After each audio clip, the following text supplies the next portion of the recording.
Welcome to A Drink of Wisdom with Nathan Drinkard. I'm Jay Wise. Thanks for spending some of your time with us. We're on Anchor, Spotify, Apple Podcasts, and everywhere else in between. If you're looking for us in the video format, you can find us at the A Drink of Wisdom YouTube channel. Drink, lots to get to, and it's great to be back with you.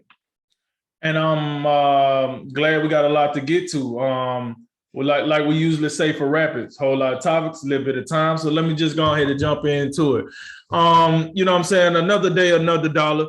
Giving the streets what they need, see what they don't, say what they want, set your dinner plates because it's time to eat, a little later than usual, but we here. And last but not least, let's talk some sports, baby.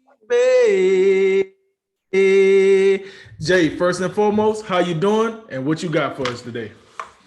Great. And we have episode 48. We got Jazz Nets, another quarterback trade in the NFL. And we have Zion Williamson news. Y'all remember him? He was that dude. He was the Duke dude that blew out his shoe and got drafted number one. Anyway, we also have the NCAA tournament, and that's where we'll start with a Sweet 16 is set. We got three number one seeds through: Gonzaga, Kansas, Arizona. The other number one seed defeated by North Carolina, and then we also your other 12 teams: Michigan, UCLA, Providence, Arkansas, Villanova, Miami, Duke, Purdue, Texas Tech, Iowa State, and Houston, and the St. Peter's. I still haven't figured out what they're even called. But anyway, St. Peter's beat Murray State after shocking Kentucky. So that's our Sweet 16. But Drink, what stood out to you in the second round, the round of 32? Well, first and foremost, let's go ahead and get the elephant out the room, out the way. St. Peter's, let's go ahead and, come on. We got to show some love to St. Peter's. St. Peter's is the reason why we use the word Cinderella. It's the reason why college football want to expand the college football playoffs. It's the reason why they say everybody should get a chance. Folks, now we're at the time where the big boys start to show up now. We passed around the 64. We passed around the 32. Now it's the Sweet 16. If you actually notice, and I actually love this part of how they do the tournament, where it's like S&S, E&E, F&F, and then the national championship. Now we in those double letter categories now. So now we're in the Sweet 16. Usually to me, that means it's time for all that money that gets spent in college basketball to show up, if you know what I mean. So with that said, I think you got to look at St. Peter's first and foremost. Now, Sweet 16, Jay, we got 1, 2, 3. Okay, so we got 3 ACC teams. Remember, we was talking about ACC looking a little light in the pants, light in the back there. They managed to get 3 teams to the Sweet 16. All right. Now, I'm looking at Pac-12. Pac-12 started with how many teams again, Jay? They had 3. They got 2 of them to the Sweet 16. So, the Pac-12, they holding on. They holding on like laundry in the springtime, outside on the clothesline. They just are flapping, but they still there. You ain't lost a piece of garment yet. So they still around. The SEC, I think, is the most surprising conference at this point. They got 1. Can I get 2? Can I get 2? Can I get 2? Can I? And no. The SEC got 1 in the Sweet 16. Woo! So and let me see what the Big Ten. The Big Ten got one. Big Ten's got 2, Michigan and Purdue. So listen, man, I'm looking at this and I'm like, the Big East got what? 1, 2, 2. 2. Okay. So I guess what I'm trying to say in so many words is it even itself out. You know how in round 1 we talking about hey, this conference got 8, this conference got 7, this conference got whatever. We break down the numbers. We're smart enough guys to know how probability works. The more you got, the more you should have left over. But as we see, as we are in the Sweet 16, a lot of these conferences bit the dust. Now, I don't know what in the hell conference the St. Peter's come from, but that conference better be damn happy because they represent and they represent well. On to the action. Listen, North Carolina and Baylor is the game that was between two, power, I don't know what they call them in college basketball. I'm gonna say Power Five. I'm pretty sure they call it something different. But between the two Power Fives, I thought that game was outstanding.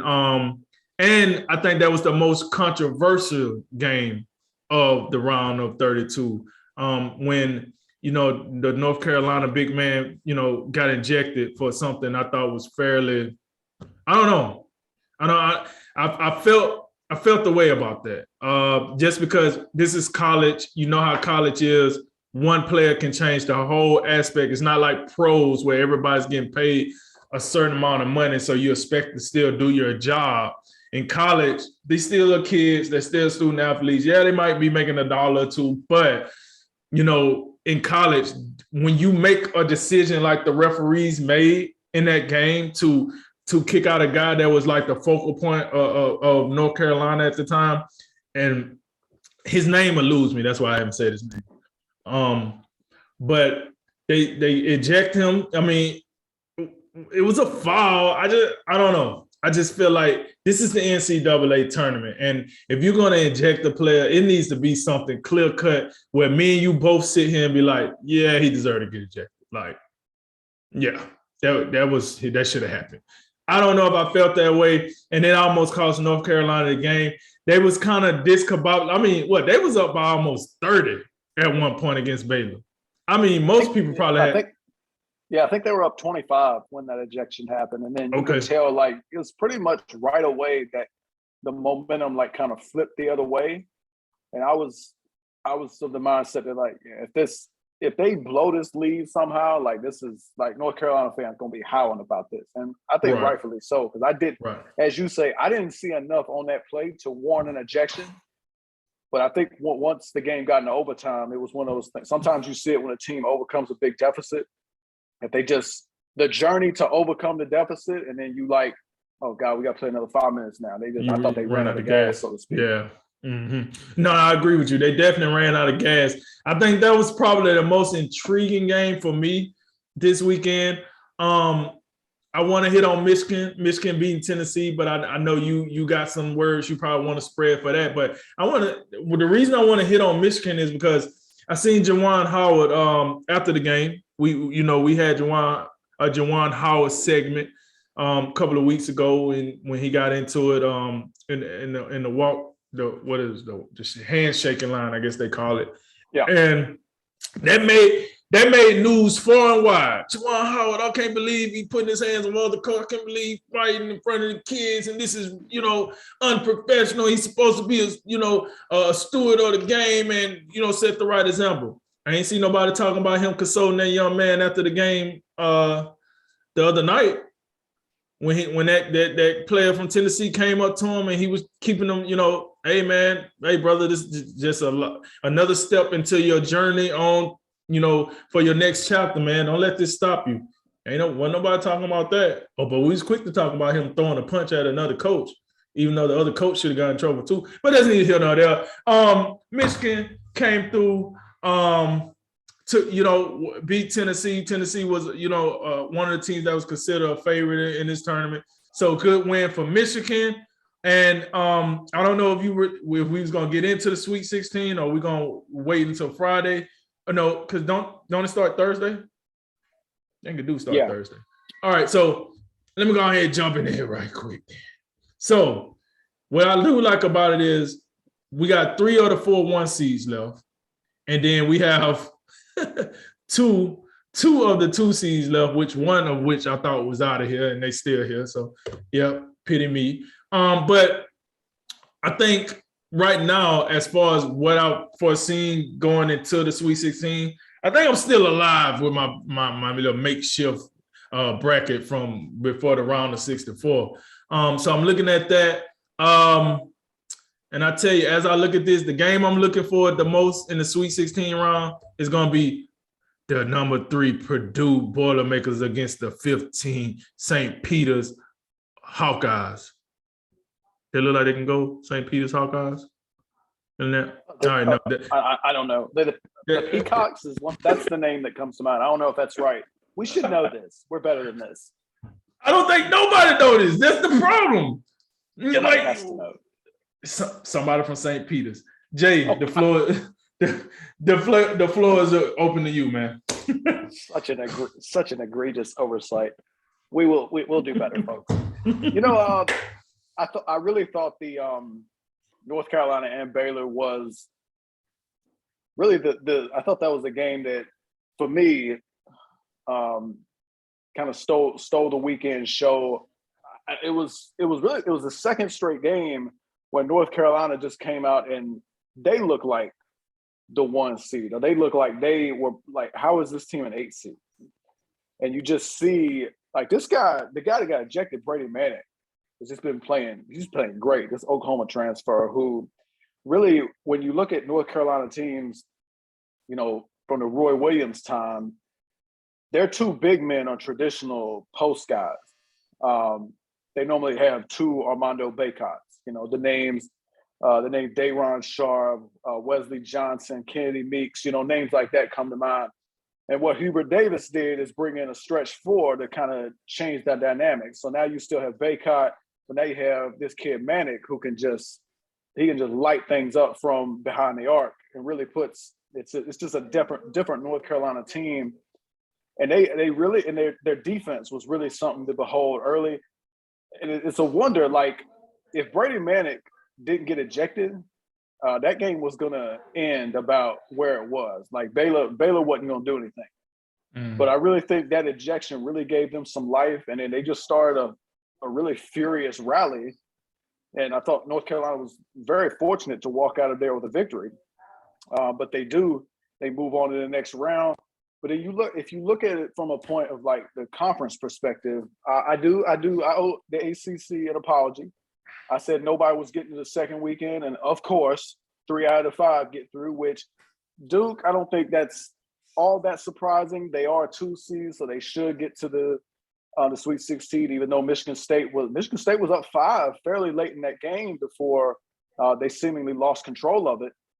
And then you have North Carolina, so you have the 2 ACC blue bloods get through, and then Miami was really the way they played against Auburn. I mean, that was quite shocking. And their Miami's defense, the defense they've played in both of these games, has really been remarkable. And they just had Auburn just out of sorts throughout. I mean, there's just turnovers all over the place, and then you just felt like late in the game, as Auburn was trying to claw their way back, they just really, I don't say they lost their composure to where they was fighting people or anything, but they really, their shot selection just became just horrific. Like, possession after possession, it was just jacking up garbage. And you just look at Bruce Pearl on the sideline, you're like, what kind of operation are you running over here? Like, this was the number 1 team in the country at some point, and then they finish, 5-4 or something to end the season. They don't have a good showing in the SEC tournament, and next thing you know, you're out in the second round. So I really, I don't want nothing against Bruce Pearl, and not to shine a spotlight on Auburn, but the SEC, when you talk about teams that did, or conferences that have done well, conferences that have not done well, it was not a good first weekend for the SEC, because you had top 3 seeds. Is that correct? You had Kentucky, you had Auburn, and you had Tennessee. So Kentucky obviously did what they did, and then you have Auburn go down, and then Tennessee I think played.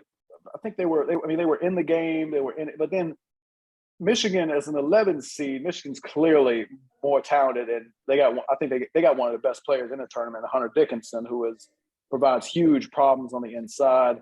And then really, just one of the best players in the country. And Tennessee really didn't have an answer for him. And then as that game went along, they really could not score effectively enough. So I thought the SEC had a pretty lackluster showing. But the Big Ten, you think about the Big Ten with 9 teams in the tournament, they only have 2 left, and one of those teams is an 11 seed. So Michigan State, Ohio State, I'm not going to beat them up too much. They're 7 seeds, but Wisconsin losing to Iowa State, not a good look. And then Illinois barely made it through to the second round. And then Houston, who you talk about a team that plays really good defense, Houston really, really took it to them. And that's another and think about the Big Ten. We covered this, I think, last week, maybe. Big Ten gets 3 of the 5 first-team All-Americans, and none of them make the Sweet 16. With Kofi Coburn, Johnny Davis, and of course Iowa's Keegan Murray, who went out in the first round. So I really thought not only the SEC but the Big Ten had a really, really tough time, and particularly teams like Wisconsin, Illinois, heading out. So yeah, I mean the ACC getting 3 out of 5, the Pac-12 getting 2 out of 3, and of course I think the Big 12's done fairly well with Kansas, Texas Tech, and Iowa State. And I do want to. Got to show a little love to Iowa State. This is a team who, and I didn't even know this. This team won 2 games last year. 2 games, 2-22, and what a turnaround! The very next year they make the tournament, and they win 2 games in the tournament to make the Sweet 16. So, I think, and then of course St. Peter's. I mean, I think you said it correctly. This is the part where everybody. Most people like to root for an underdog, and we normally see one team, sometimes a few more, make it through. And St. Peter's is the only one. Like you look at you have 4 double-digit seeds, but Miami, Iowa State, and Michigan are all Power 5 teams, or they're all the major conferences. So I mean, it's St. Peter's out there on the stage by themselves, and of course it'll be interesting to see how they do against Purdue. Is that who they play? Right. So. I think still a lot of interesting action to come, and of course we'll have it for you Friday.